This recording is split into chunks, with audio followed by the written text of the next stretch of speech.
I left my farm in Northeast Texas for Australia, and here's why. I'm often asked, does rotational grazing and raising sheep 100% on pasture work in desert conditions? To get the answer, I visited one of the driest states in the USA, then flew across the ocean to the driest inhabited continent on the face of the earth to bring you Raising Sheep on Pasture, Australia. The purpose of this trip was really to explore the implementation of the regenerative principles that I promote in an environment that is less than friendly. Each of these farmers is navigating in a dry environment and still doing so in a way that really benefits soil health and produces a highly marketable finished product. And what is more is that each of these farms has developed unique marketing streams. The unique marketing streams that are really and truly necessary in today's agricultural environment to make a success out of life in agriculture. This trip was made possible in part by your support of my book, The Basics of Raising Sheep on Pasture, where I take really all of the principles we're getting ready to explore, and in a photo educational way, I present them for those who are looking to launch their own sheep farming enterprise on 30 acres or less. Today I'm taking you with me on my tour of Macintyre Brook lamb in Queensland, Australia. Sophie and her husband are first-generation farmers raising Australian white sheep and marketing the meat direct to consumer. They began their operation in 2019, and they market and sell all of their lamb through their website and a newsletter using a direct-to-consumer boxed lamb sales model. So my name is Sophie McInerney, and our business name is Macintyre Brook Lamb, and we live here at Belhaven Brook, which is situated about 70 kilometres east of Gundawindi on the Queensland, northern New South Wales border. This out here is the Macintyre Brook, which comes out of Coolmunda Dam and eventually flows west into the river system out there. It's a beautiful part of the world, although very dry at the moment. We're really hanging out for some rain. Now, with the rainfall, what is your average rainfall and what have you had this year so far? Yeah, so we're about 630 mil here, but this year's been a really odd season. We came out of summer with basically no rain. We had a really big fall in autumn of around 70 mil in one hit, and then for winter we've had only tiny little dribs and drabs. So I think for the year we might be sitting at that 120 mil for the year. So not a lot, unfortunately, but it's amazing what growth we did get from that autumn rain. Thankfully we had that, otherwise we'd be in a world of hurt.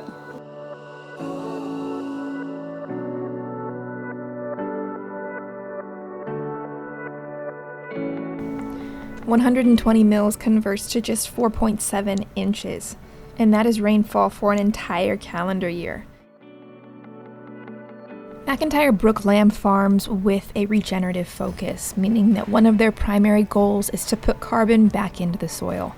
Carbon is one of the primary soil building elements. It is the organic matter that increases the water retention capacity of the soil, so that what water does fall on it is maximized, and that which rolls off the top being minimized. This is one of the key factors in why that autumn rain provided a great amount of growth for Sophie, and is essentially carrying her operation through an intense dry spell. Soil organic matter or soil carbon can be increased by root systems of plants growing beneath the soil surface, humus, which is dead and decomposed plants, animals, and bugs within the soil, and animal manure, which is the highly fertile output of livestock which lands on top of the soil and is absorbed and processed by soil microorganisms. It is an investment in the soil that lies beneath our feet that will allow it to produce and remain productive during the difficult times of drought.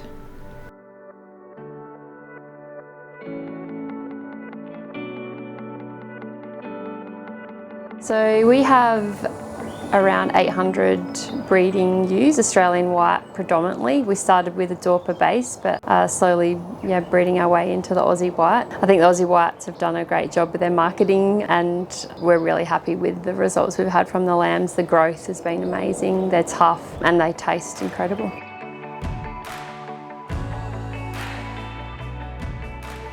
Now, do you raise them on any feed inputs, or do you try to stick to pasture only? Yeah, we are grass-fed, which can be challenging. It's great when it continues to rain, but when it doesn't, definitely is challenging, which at the moment it is. We're struggling to feed our ewes at the moment, which is why we're sourcing adjustments. So we'll put them on a rent property very soon, and that way we'll free up our land to continue to fatten our lambs. So how much land are you using to raise this flock of 800? Well, not a lot really. We're 500 hectares, and at the moment our biggest challenge is that we're having to hold lambs for longer, so they're taking up more and more of our land. So, which I mentioned earlier, we're looking to find an adjustment place for our ewes to run. And because we are small, we're only running on small acreage, really, we need to make every acre count, which is a big part of why we're doing what we're doing. Now, how do you do that in terms of, do you plant seeds? When we bought this place, it was actually in the middle of the 2018-19 drought. Things were quite ordinary, to say the least. There was not a blade of grass on this place, and a lot of people asked us, well, why did you buy it? But we could see potential here, but the soil needed a lot of work. It's old irrigation country, a lot of it. They used to grow peanuts and tobacco here, so it's quite depleted of nutrient. We had a lot of work to do with restoring our soil. A big part of that has been planting multi-species crops.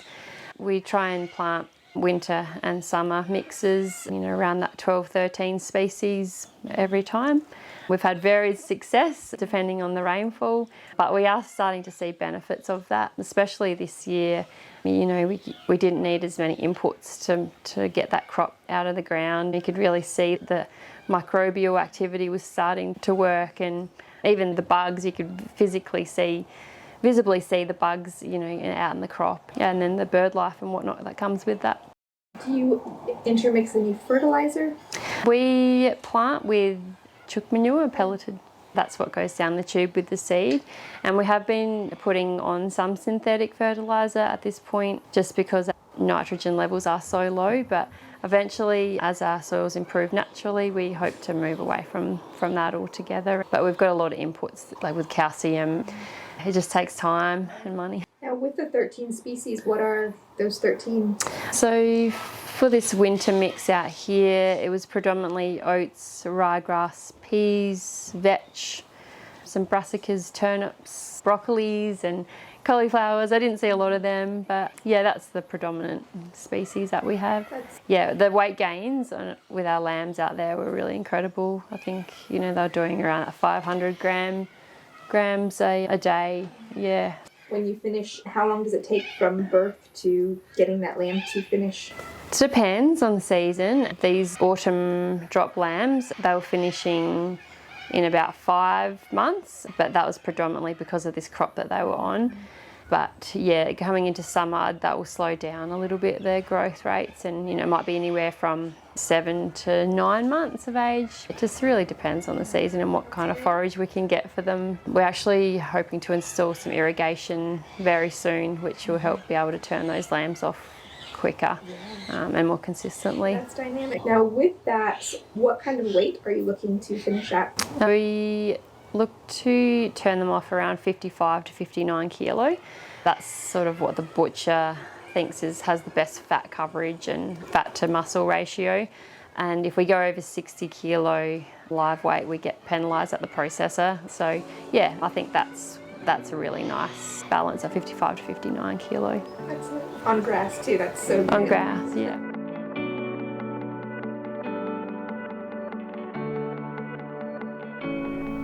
Sophie cites here that using this 13-part multi-species pasture planting to finish her lambs, she's able to achieve a daily growth rate of 500 grams, or 1.1 pounds per day. She's able to hit a finishing weight of 55 to 59 kilos, which is 121 to 130 pounds, by 5 months old, given the appropriate rainfall, and 7 to 9 months old in times of drought like she's seeing now. Sophie and her husband actually own the water rights to the brook flowing through their property, making irrigation and the year-round watering of certain pastures a potential opportunity into the future, in hopes of creating a consistent environment to finish lambs in a shorter time frame.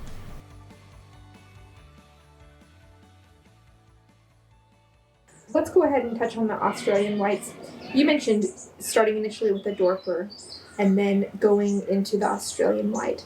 How did you make that transition? First of all, we bought some rams in. Some close friends of ours breed Australian whites just down the road, and we'd seen the first crosses and really liked their growth. So yeah, we did that initially, and then we bought in some Aussie white ewes as well as bred some of our own. Gradually up to the numbers that we wanted, which was around the 800 ewe mark.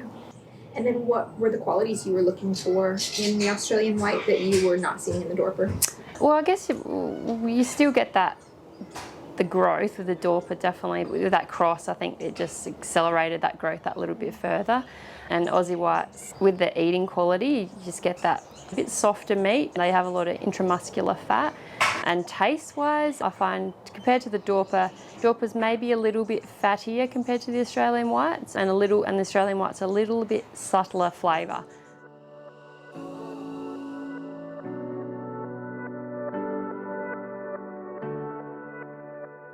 Being an exclusively meat-producing operation, Macintyre Brook has found crossbreeding to offer tremendous advantages. Initially, Macintyre Brook launched with White Dorper. Over the past few years, they have bred in Australian white sheep. Sophie cited that this hybrid has led to faster growth rates and an overall increase in hardiness. While Australian white is touted for an increased parasite resistance, Sophie did note that from first-hand experience, she did not particularly notice an increase in parasite resistance between her Dorper and Australian white stock.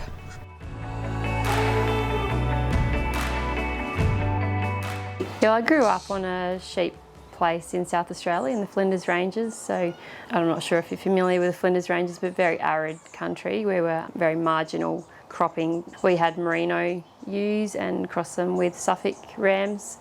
I grew up with sheep. I spent a lot of time in the shearing shed as a little girl on horseback behind mobs of sheep tailing them down the road.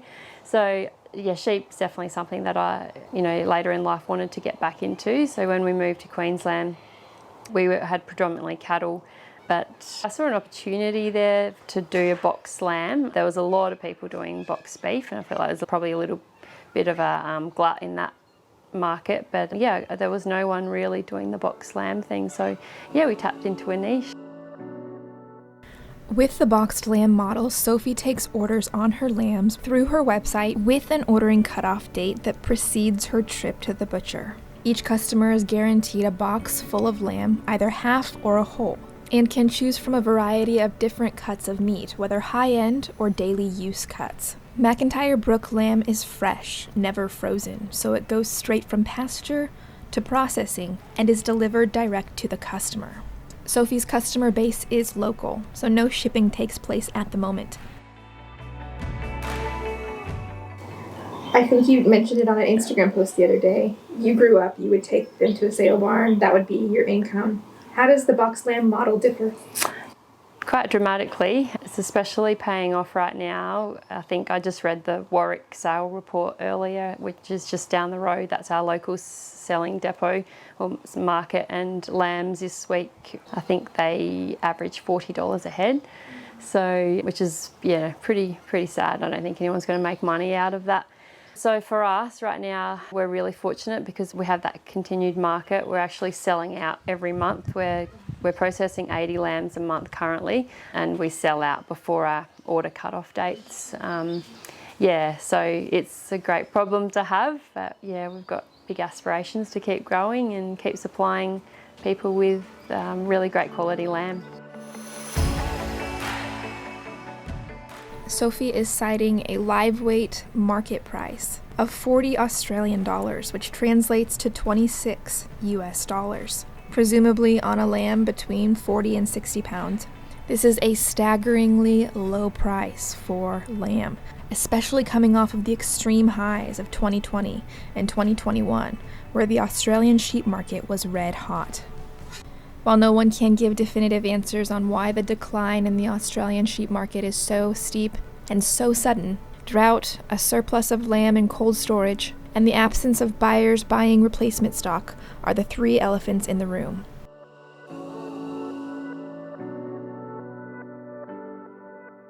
Now, when did you start the boxed lamb marketing? Just over 2.5 years ago, so it's still really new to it, and we've got a heck of a lot to learn. It's been a really steep learning curve, and we've failed a lot of times. We're still failing, but we're learning from those mistakes. Well, that's incredible growth for 2.5 years. Yeah, it's amazing. That's encouraging. That's encouraging, I think, for a lot of people too here, because I do encourage a lot of direct marketing because I've seen the greatest results and the greatest resiliency for my own self. But that's really good progress in 2.5 years. You mentioned some challenges. What were just maybe top 3? Logistics is definitely challenging because our product is fresh. You can't just drop it to someone's door and they pick it up at the end of the day when they get home. They have to be home, or someone has to be home to take delivery. And there's not a lot of people that will deliver fresh product.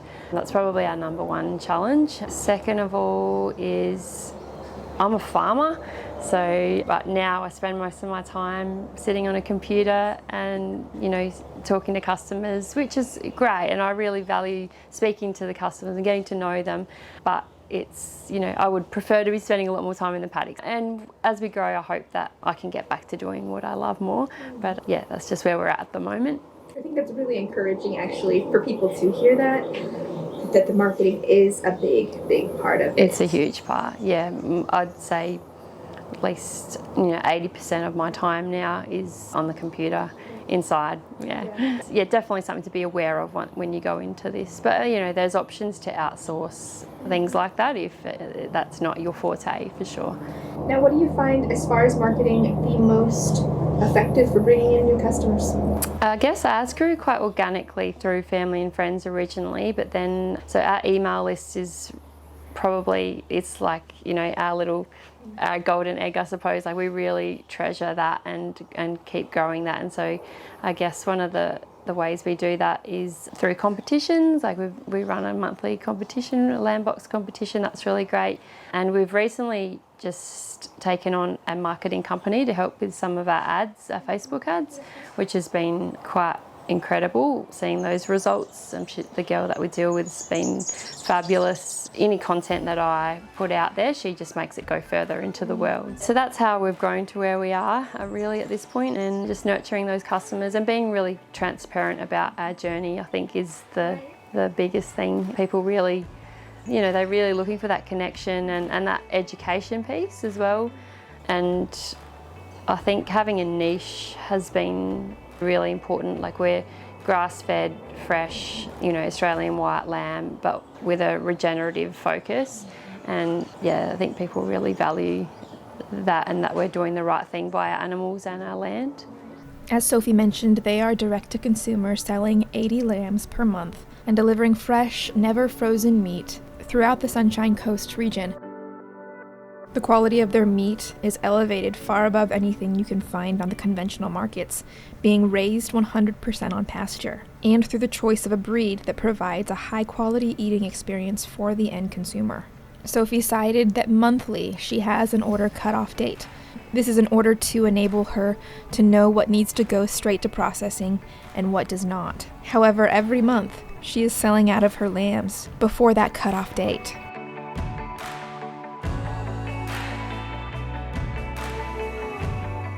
Sophie's emphasis is on those direct-to-consumer relationships, and while she does cite that it takes time, in fact more time than she thought it would, it's paying off big.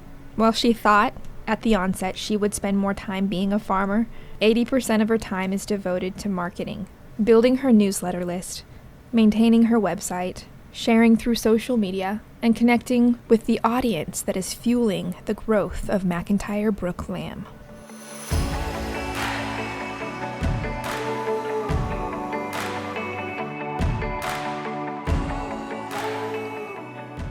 People are really concerned with where their food comes from, and they really love our story here with our focus on looking after our land and animals. We're tapping into more and more areas all the time, hoping to go as far as North Queensland at the start of next year. Just hoping we can process some more numbers to be able to do that. We're all online. We have a store, macintyrebrooklamb.com.au, and you can essentially buy a full or a half lamb. We have 5 different box options. I think some people get a little bit turned off by the fact that It's bulk lamb, but at the end of the day, a half lamb will easily fit in the bottom of a freezer. It's cryo-vacked and labelled and very convenient to go into the freezer, and that way you don't have to worry about your shopping for a little while. I think that's one of the advantages that comes with investing in a half lamb or a whole lamb versus a half beef or a whole beef. Yeah. Do you think your customers kind of resonate with actually the ability to actually do that as a small family? Yeah, I think so. I think more so it's the convenience that you don't have to worry about dinner. You can just chuck it out of the freezer and you've got meals for at least 7 to 10 days if you really love lamb. Yeah. When people buy a half of the lamb, how much weight in meat do they put into their freezer? With the half lamb, it's around 8 to 10 kilos worth, depending on how well that lamb dresses out at the time. And then a full would be between 18 to 20 kilo. That's really doable then. Yeah.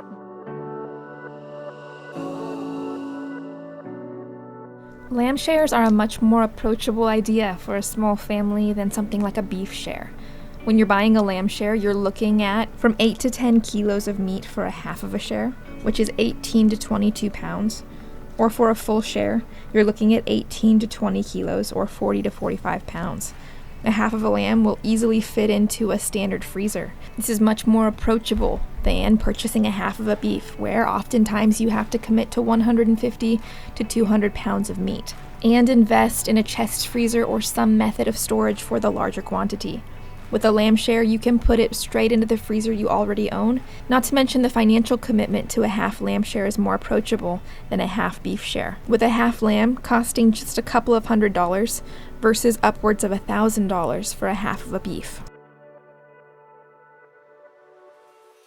We've got 2 mobs of 400 and we join twice yearly. So essentially we're lambing 4 times a year. So we're sort of aiming for 200% a year. In order to ensure a year-round supply of lambs to market, Sophie lambs 4 times a year. She does this by breaking her entire flock into 2 different groups and breeding each group twice, staggering the breeding to where there is, again, a continuous flow of lambs available for marketing month to month. She aims for a 200% lambing rate, which means 2 lambs per ewe per year. She cites that at times it is difficult to reach this, such as the drought they are currently in. At this particular point in time, Sophie has delayed what would be a regular breeding period. She is concerned that the ewes will not cycle at a rate high enough to make this particular joining productive. Sophie keeps chemical inputs as low as possible, but will treat parasites conventionally and chemically if necessary. However, in conditions of extreme drought, parasites are really not much of an issue for sheep farmers. Our friends at Drought, they just invested in the highest price Australian white ram ever sold. It was like $260,000. So his progeny, they're on the ground now. So the next ram sale next year, we will be able to purchase Platinum, is his name, Platinum progeny. So yeah, he's a beautiful, beautiful looking sheep. Now, how do you spell the... Drought, Doonkami.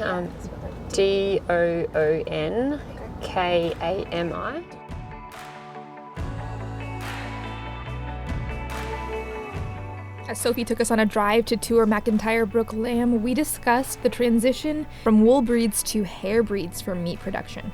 The primary difference between hair breeds and wool breeds is the fact that wool breeds require shearing and hair breeds shed their coat every year, basically eliminating the need for any shearing. This has become a tremendous advantage in recent years because with the rise in synthetic fibers, wool as a commodity has lost its value. Up until the 1970s and the 1980s, sheep farmers would have 2 products to market from their sheep: wool and meat. Unfortunately, in today's market, the value of wool does not even cover the cost of shearing in most cases. This is where hair sheep become a tremendous advantage, in that they become a more profitable animal in those operations that are producing exclusively meat. The cost associated with shearing is not there, and therefore the cost of operations is lower, increasing the margins for profit. It's just such a struggle to find shearers. That's the biggest issue. My dad and brother are still all merinos and they're really lucky because they still have one young guy who shears for them, but he doesn't want to do it forever. I've got my brother-in-law is also like a big merino guy, and he's just had a nightmare shearing because the shearers just, they don't care. They can work what hours they want, so they're turning up at like, you know, morning tea, and then they just knock off, like, you know, do a few hours. And Do you ship all of the lamb off farm, or do you take it straight from the processor to your customers? we take them up to Millmerran, so that's where we get them processed. Then the butcher at Millmerran does the butchering and labelling and boxing, and then we'll pick up some of it, like we deliver the Western deliveries, and then the courier will take all the East Coast deliveries for us. Do you have a large storage area for extra meat here? No, so we don't store anything at all. It's really fresh, yeah. So that's one good thing, we don't have to worry about big freezers or anything, and everything that is processed is already sold. I was going to ask you, what do you feel like from your customer's perspective? Why do they keep coming back? Because of the story, but I think the taste of the lamb. You know, you buy from the supermarket, but that lamb has most likely come from, you know, Victoria or Tasmania, from a big processor. It's been lot fed, grain fed, and when they get their hands on our lamb, they're just blown away because it's fresh and it's, you know, raised purely on grass. And also, you know, with the Australian white genetics, it's that taste is, yeah, pretty incredible. You raise your sheep regeneratively. Was this something that you practiced way back into your childhood? And if not, what really turned you on to it? It's definitely not something that we actively practiced growing up. I think my dad and my pop always were environmentally conscious. They always tried to do the right thing by the environment and were in touch with the environment, and so was I as a little kid. I spent all of my days outside and, you know, just laying in the paddocks. So it was something that was always important to me, but I guess going through the 18-19 drought, that really hit home that this was going to be our reality now, that we were going to experience these extremes more often, and that we had to start doing something about it. And at the time, we put ourselves through the Grazing for Profit school, which I think you've got the equivalent of in America. And that was really fundamental in that paradigm shift of the mind. And at the same time, it coincided with us buying this place. So we went down that track, and yeah, it's been really worthwhile for us. Of course, it's definitely easier to do when it's raining. When it's dry, it's tough, but starting to see some rewards. What would you say some of the top practices are that your farm, how it would differ from a conventional farm? I think multi-species planting has been really fundamental, and rotationally grazing our livestock and letting that pasture recover, as well as maintaining ground cover. That's probably my top three.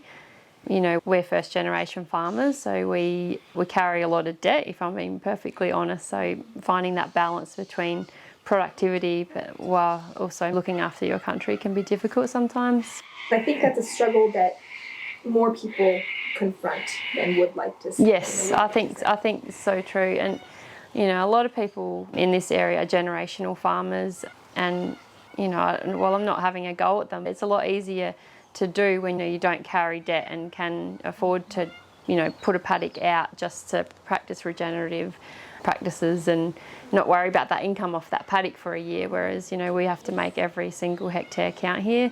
It's definitely a balance. Where did you get the education? For regenerative practice, yeah, predominantly RCS, through the Grazing for Profit school. Yeah, that was a week-long school, but just reading, basically. I read a lot of books. Gabe Brown's, he was really instrumental. Yeah, I loved his book. That really changed things for us, and just always putting ourselves through different courses, just learning all the time. And we have a really wonderful group here in Gundawindi called Macintyre Ag Alliance, with a real focus on sustainability and regenerative focus. There actually is a lot of people within this area practicing, you know, regenerative farming, and the best way to learn is from other farmers. Now, you mentioned that alliance. Now, what role do you play in that? I'm actually president at the moment, so yeah, I'm really fortunate. It's a really fantastic group, a mix of people from farming backgrounds to sheep, cattle. We have some committee members who are in their 60s, some are in their early 20s, so everyone chips in, and we put on about 4 or 5 different events a year. We have a summit, an agricultural summit in at the start of the year, then several field days on different farms. Just learning from other farmers and what different things are working for them. We're on all the socials, so Facebook and Instagram, Macintyre Ag Alliance, and you can choose to become a member, and that way you receive discounts to our field days and events, and it's really worthwhile being a part of. Even if you're not into the whole regen thing, we have value for everyone. One of my biggest takeaways from my visit to Macintyre Brook lamb was a heightened awareness of the importance of establishing direct-to-consumer sales streams for farm products. Drought and inventory surplus are causing a crash in the Australian sheep market in 2023. Without the ability to market a premium lamb direct-to-consumer, Macintyre Brook lamb would be up against very difficult odds, especially considering the fact that they are a first-generation farm still carrying the initial debt of buying the farm. As Sophie shared honestly, this marketing effort takes time, but income from direct-to-consumer relationships has produced a steadiness in cash flow that many of their fellow farmers are not experiencing this year. What was most encouraging is that what Sophie cited as her lifeline, or rather her little golden egg as she put it, was her email newsletter list, and all of her sales come through her website, using that newsletter list to promote. The reason this was so encouraging to me was that this, though counterintuitive to what is generally presented as an agricultural sales model in today's world, is what I promote through my channel, and the very sales method that I have used for the past 3 years to promote my sheep. To find another first-generation farmer who has also broken the sales mold was incredibly encouraging and only motivates me to continue to encourage others to do the very same.